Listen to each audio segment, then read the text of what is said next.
Je pense qu'une œuvre comme La Bonne Semence, il va falloir rentrer dans le contexte social de sa naissance.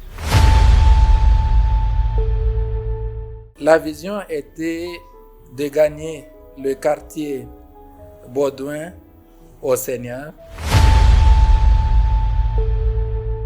Il faut dire que Bonne Semence doit reconnaître le travail de Pépé Nilo.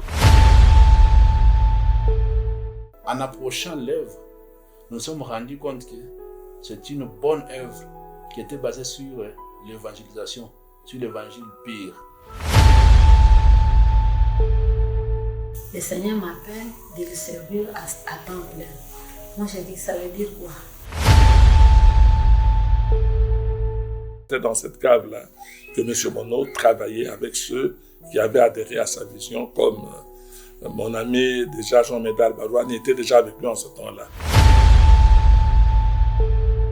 Ce qui m'a toujours interpellé dans l'appel ou dans le ministère de mon père, c'était l'obéissance à la voix de Dieu.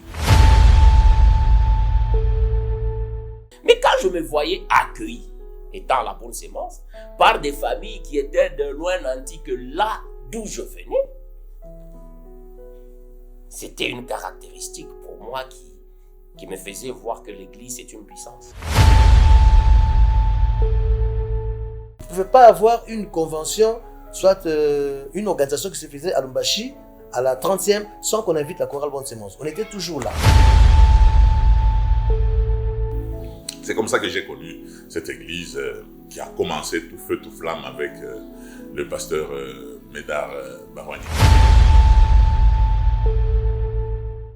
Et voir quelqu'un sortir de Viens-y-Voir, qui était considéré comme la grande église de la place, venir monter son église, en quelque sorte, je peux dire que c'était une sorte d'aventure. Les gens sont venus voir un nouvel aventurier sur la ville. Je crois que c'est la toute première église pentecôtiste que l'on ait implantée dans ce quartier et qui n'a pas souffert pour avoir des membres.